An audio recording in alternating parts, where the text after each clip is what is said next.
सुप्रभात. सज्जन श्रोते, चिंतक, वाचक, पाठक, साधक हो. आता 388 पान पूर्ण केलं. 557 नंबरचा श्लोक पूर्ण झाला. आता 389 558 क्रमांकाच्या श्लोकापासून पुढे. अविनाशी वा अरे यमात्मेति शुद्धात्मनः तद्ब्रवीत् विनाशित्वं विनश्य पश्चिकाशु. अविनाशी वा अरे अयमात्मेति सुखिरात्मनः प्रब्रवीत्य विनाशित्वं विनश्य पस्तु विकारिषु. जाणी तू मानवा आत्मा अविनाशी ऐसे सुखी बोलती, नाशिवंत विकारी अनात्म विरोधी परमसत्य आत्म्यासी प्रतिपादिती. जेव्हा सुखी आत्म्याला अविनाशी म्हणतात आणि त्याचे अमरत्व पटवून देतात, तेव्हा ते बदलणारे नाशिवंत अनात्म मिथ्या असत म्हणजे काय ते नीट समजावून सांगतात. आणि त्या विरोधी जे ते परमसत्य म्हणजे विश्वंभर जाणीव तत्व असे प्रत्यक्षपणे सांगतात. सत्य सांगताना जे सत्य नाही ते नीट समजावून देणे व घेणे आणि त्यानंतर जे निखळ अवर्णनीय राहील ते सत्य, अशी ही पद्धत आहे. उत्पत्ती स्थिती लय जाणीव तत्वाच्या प्रकाशात होत असतात. उत्पत्ती स्थिती लय सुरोधित विकारी बदलत असतात, परंतु जाणीव तत्व अविचल एकमेव शाश्वत परम सत्य असते. जाणीव तत्वामुळे किंवा त्याच्या प्रकाशात सर्व घडले वा बिघडले तरी कोणत्याही घडण्या बिघडण्यात जाणीव तत्वाचा प्रत्यक्ष सहभाग नसतो. ते केवळ नित्य सत्य साक्षी रूपेच असते. 559 पाषाण वृक्ष तुळधान्य कटांबराद्या दग्धा भवंती हृदय वैथा तदैव देहेंद्रिया सुमरादि समस्त दृश्यम ज्ञानाग्निदग्ध मुपयाति परात्मभावम्. पाषाण वृक्ष तृणधान्य भूसा वस्त्रदैसे आगीत भस्म होता माती समिळते. देह इंद्रिय मन समस्त शरीर दृश्य दैसे ज्ञानाग्नि दग्न होता परमात्म भावा समिळते. दगड वृक्ष तृण म्हणजे गवत धान्य भूसा वस्त्र इत्यादी आगीत सापडले की त्यांची राख होऊन ती मातीस मिळून जातात.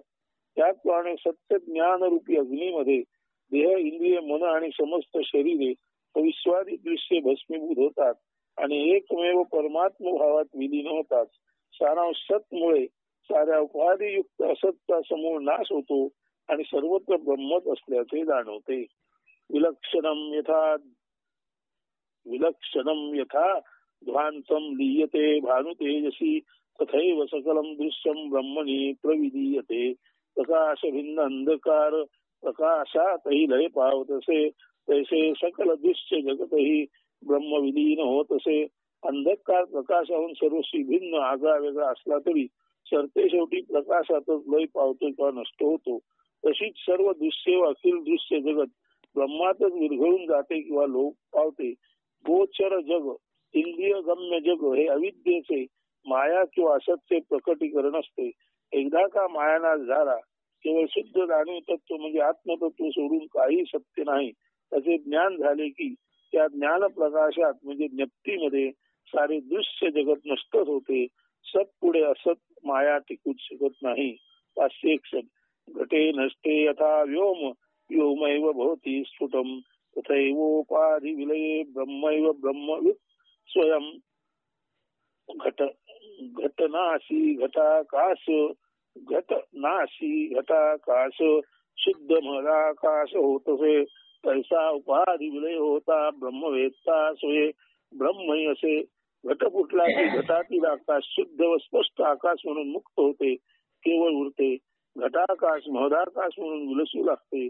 त्याच पद्धतीने देह इंद्रिये मन पंचकोश त्रिगुण आदी असत उपाधी आहेत त्याचे ज्ञान होतात. ब्रह्मवेत्ता देहावर म्हणजे असत म्हणून उरतच नाही, तो स्वतः केवळ ब्रह्मच असतो. 562 क्षीरम क्षीरे यथा क्षिप्तम तैलम तैले जलम जले संयुक्तमे तथाम याति तथात्मन्यात्मविन्मुति तथात्मन्यात्मविन्मुनि.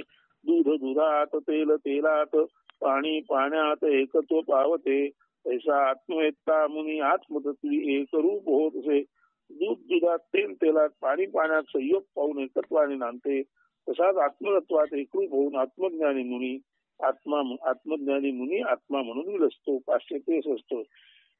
एवं विधेय कैवल्यम सन्मात्रत्वम अखंडितम ब्रह्मभावम प्रपद्यैष यतीर्णा वर्तते पुनः विधेही केवलावस्था अखंड प्राप्त होतसे ऐसा ब्रह्मभाव प्राप्त यती संसारी पुनरपि न येतसे.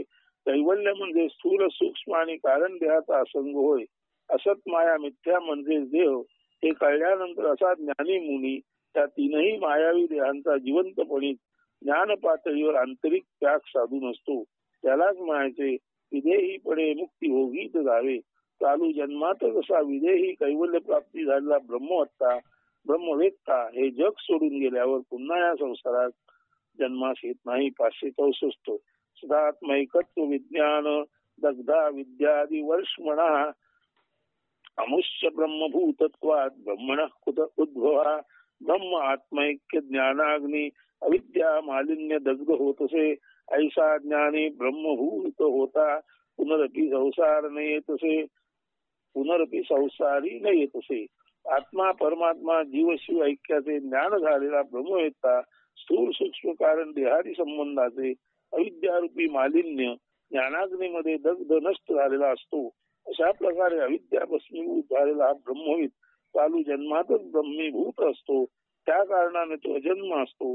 प्राप्त देह विसर्जित झाल्यानंतर किंवा चालू जन्मानंतर फिरून असा ज्ञानी संसारात येऊ शकत नाही.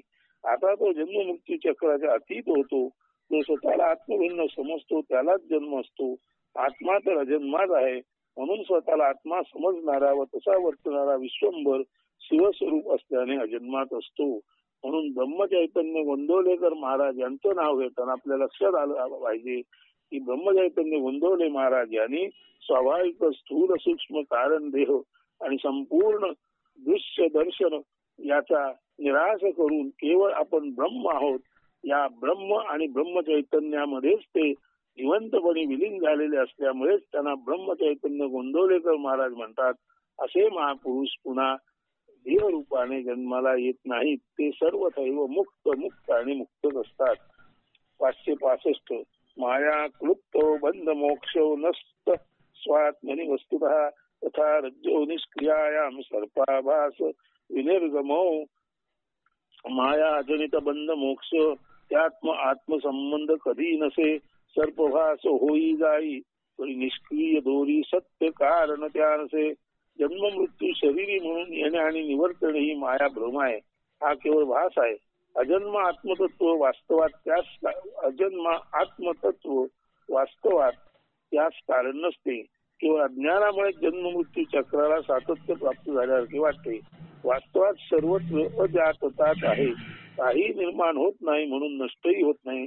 हा छायाप्रकाशाचा साकार निराकारतेचा अज्ञानमूलक सावल्यांचा खेळ आहे. ज्याप्रमाणे निर्जीव व निष्क्रिय दोरी काही करू शकत नाही, तिला स्वतःची हालचाली नसते, परंतु छायाप्रकाशाच्या खेळात एकदा तिच्यात सर्पाकृती भासते व पुढच्या वेळी ती नष्ट होते. दोरीच्या जागी सर्प नसताना त्याचा भास होणे ही माया अज्ञान आहे. म्हणून जन्ममृत्यूच्या मायेशी म्हणजे अज्ञानाशी आत्मतत्वाचा संबंध नसतो. तसा दोरीत भासणाऱ्या व नष्ट होणाऱ्या सर्पाकृतीशी वास्तवात दोरीचाही संबंध नसतो. या सर्वांच्या मुळाशी माया अज्ञान भ्रम असत अध्यास आहे. 566. आवृत्ते सदसत्वाभ्याम वक्तव्ये बंध मोक्षणे ना वृत्तिर्ब्रह्मण काचित भावादनावृतम यद्यश्च हानी स्याद्वैतम नो सहते स्तुती. अज्ञान आवरणी बंध अन्यथा मोक्षतो असे ब्रह्म हे अनन्य असे त्या काही झाकू ना शके. आवरण शक्ती असे तरी होई हानी परिद्वैत स्तुतीशी मान्यते नसे. आवरणाच्या असण्या नसण्यावर बंध मोक्ष अवलंबून असतात. वास्तवात बंध मोक्ष या बुद्धीच्या उपाधी होत. एखादा बद्ध आहे वा मुक्त आहे बुद्धीच ठरवते.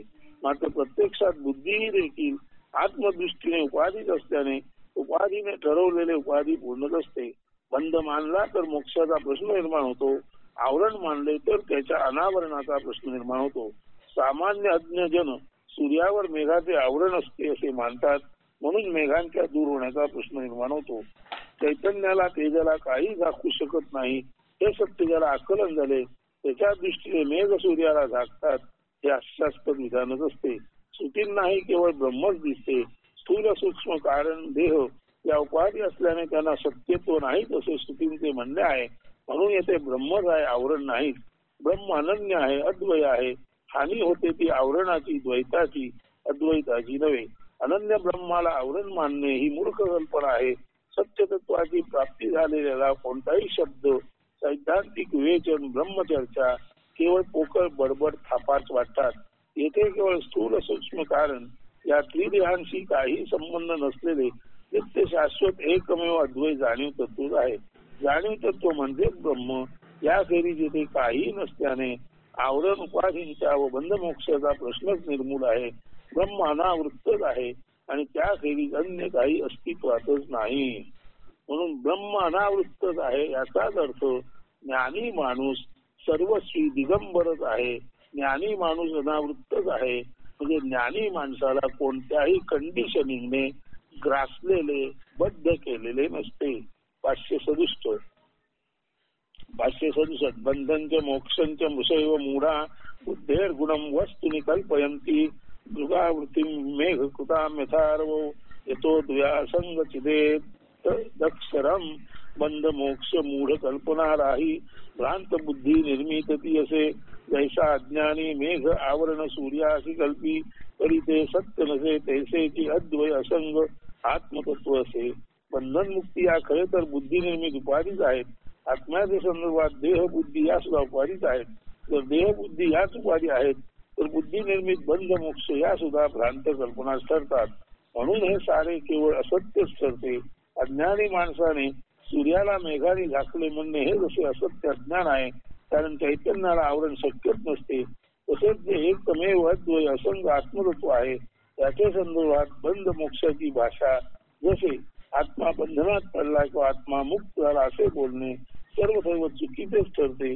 अनन्याबद्दल अन्य काहीही बोलता येतच नाही. अनन्य आत्मा अन्य जीव कधीच होत नसताना त्याच्या म्हणजे आत्म्याच्या मुक्तीबाबत बोलणे म्हणजे जल्पनाच किंवा व्यर्थ पोकळ बडबडच ठरते. अस्ति ती प्रत्ययो यश्च नास्ति ती वस्तुनी बुद्धेरेव गुणावेतो तू नित्यस्य वस्तुनः असणे नसणे प्रत्यय बुद्धीद्वारे येतो तो असे. ऐसा प्रत्यय अनित्य वस्तूचा येई सत्य तत्वा प्रत्यय तो असे. जाणीव तत्वाच्या प्रकाशात वस्तूंच्या असण्या नसण्याबाबत बुद्धीला प्रत्यय येतो आणि ती आहे नाही असा निर्णय घेते. सारा वस्तू जगताचा प्रत्यय जाणीव तत्वामुळे म्हणजे आत्म्यामुळे येत असतो. हे निर्णय बुद्धीचे असतात. त्या निर्णयांचा स्पर्श जाणीव तत्वाला होऊ शकत नाही. सूर्यामुळे सारे प्रकाशित होते, मात्र सूर्याला अन्य कोणी प्रकाशित करू शकत नाही. तसेच जाणीव तत्वाच्या प्रकाशात बुद्धी वस्तूबाबत निर्णय घेते किंवा तिला वस्तूंच्या असण्या नसण्याबाबत प्रत्यय येतो, मात्र वस्तू आणि त्यांचा प्रत्यय घेणारी बुद्धी त्या दोघांना प्रकाशित करणाऱ्या जाणीव तत्वाला अन्य कोणी प्रकाशित करू शकत नाही. बंध मोक्ष हे बुद्धीचे निर्णय जीवाला लागू असले तरी आत्म्याला लागू नसतात. जीव व बुद्धी दोन्ही सारखेच नाशिवंत आहेत. खरे तर जीवाचीच बुद्धी असल्याने ती जीवा इतकीच नाशिवंत आहे.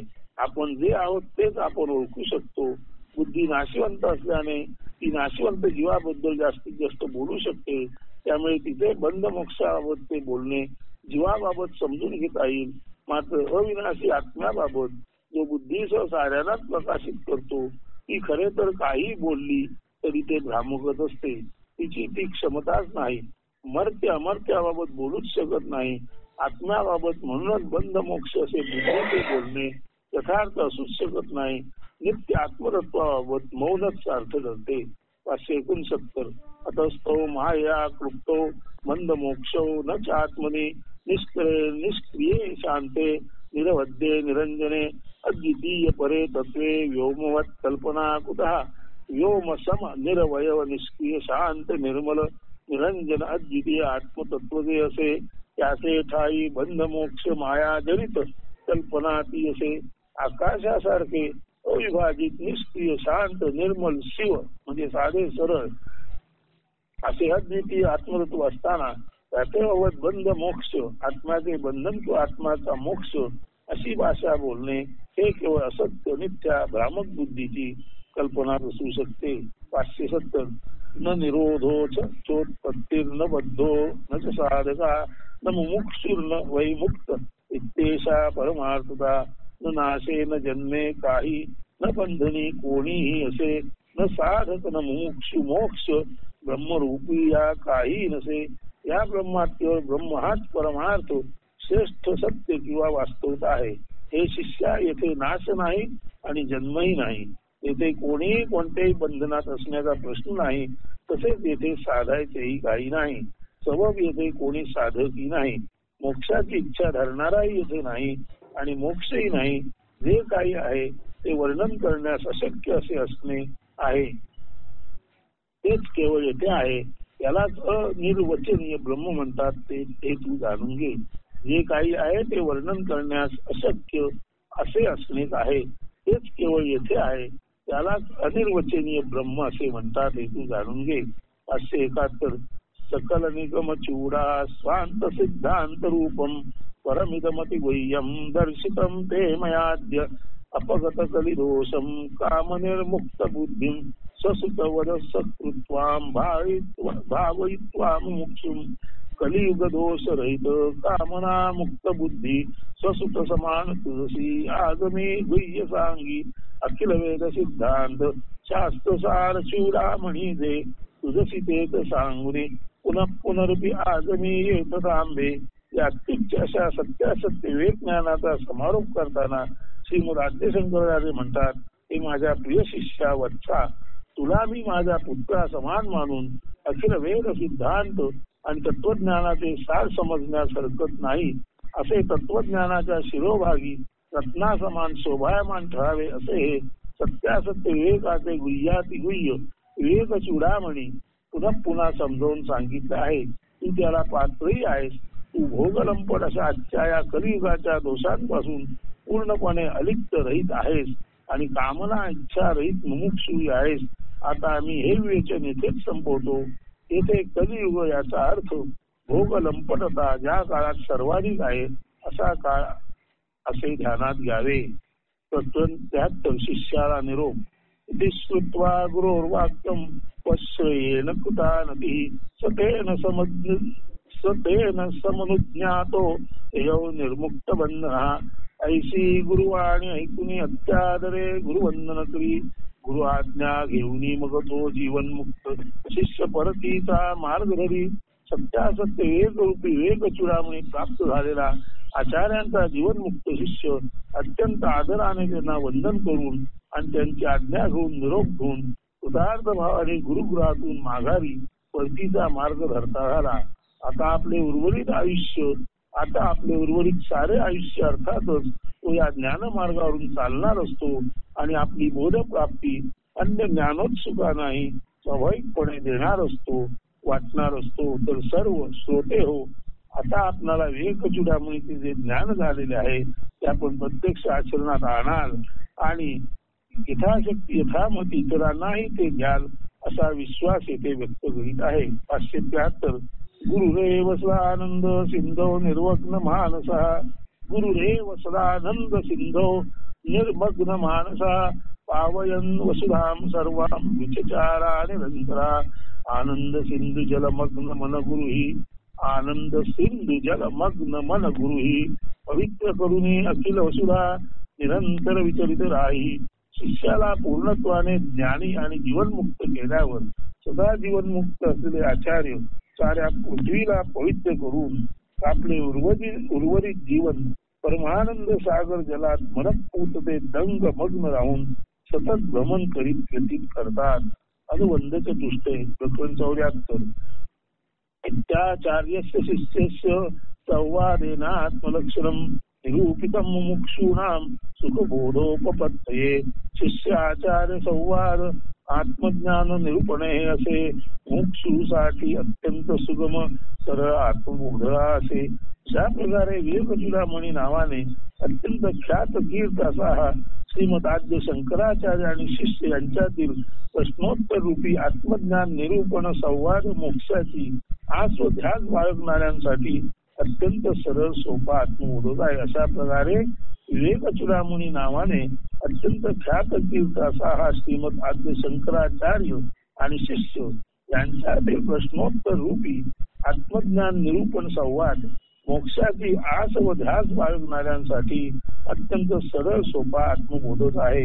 575 एकमेव देश माद्रियंताम विहित निरस्त समस्त चित्त दोषा भवसुख विरता प्रशांत चित्ता श्रुती रसिका यतयो मोक्षयो वे विहित मार्ग अनुसरुनी समस्त चित्त दोष नष्ट करिता संसार सुख परांमुखता तैसी चित्तासी येई प्रशांतता. ऐसे घडे तेव्हा जेव्हा मुक्षु स्तुती ज्ञान रस ग्रहण करी तैसाची हा हितोपदेश अत्यादरे उदयी धारण करी. वेद चूडामणी ग्रंथाचे श्रवण किंवा सरधोपट वाचन म्हणणे म्हणजे विवेक चूडामणी ग्रंथाचे श्रवण किंवा सरधोपट वाचन म्हणजे तो समजण्याची खात्री नव्हे.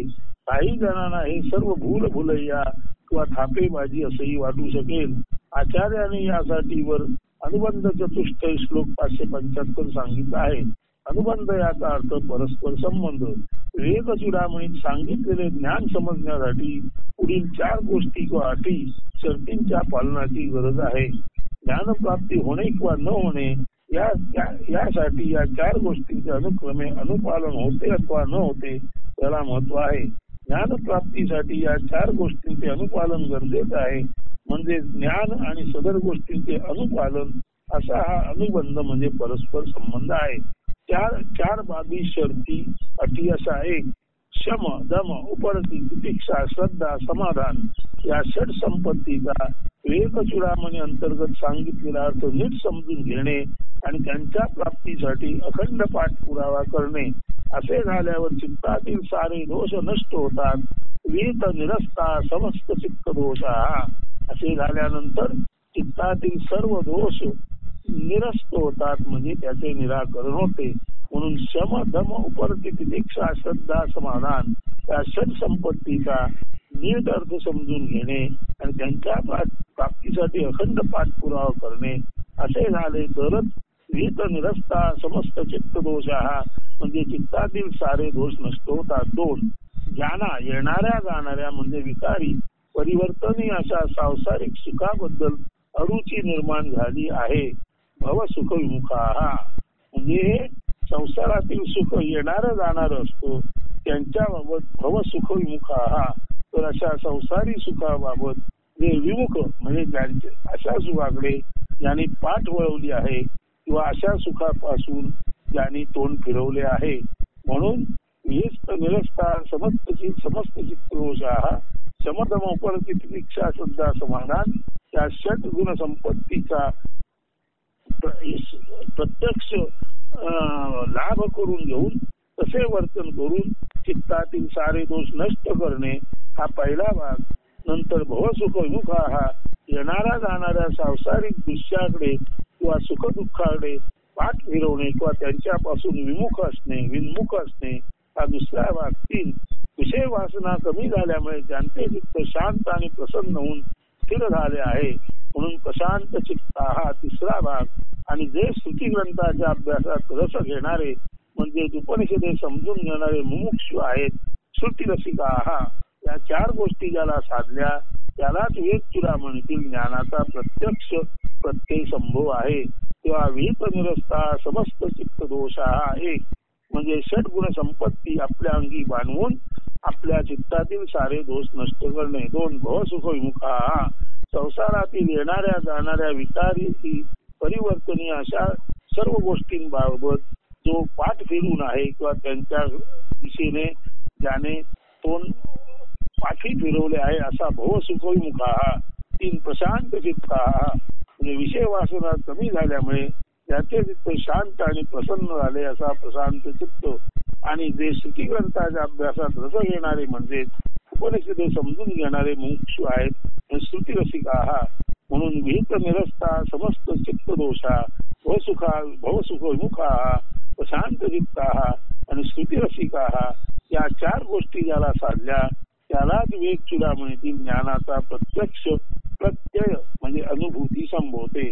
75 ग्रंथ प्रशंसा संसारात ध्वनितापवान किरण क्रोधूत दाहो यथा चिन्नानां जलकांक्षया मरुभूमी श्रांत्या परिभ्राम्यतां अत्यासन्न सुधाम बुधिम सुखकरम ब्रह्माद्वयम दर्शयन तेषा शंकर भारती विजयते निर्वाण संधायिनी त्रिविधदाहक संसार तापी सूर्य किरणाने व्यथित खिन्नते असती जलकांक्षा प्रेरित होऊनी मुगजळा मागे व्यर्थते भ्रमित भटकत राहती त्यांच्या अति निकट हा अद्वय सुख शांकर भाष्य मोक्ष सागर असे त्याची प्राप्ती जासी त्यासी नित्य शाश्वत निर्वाण विजय साधत असे. 576.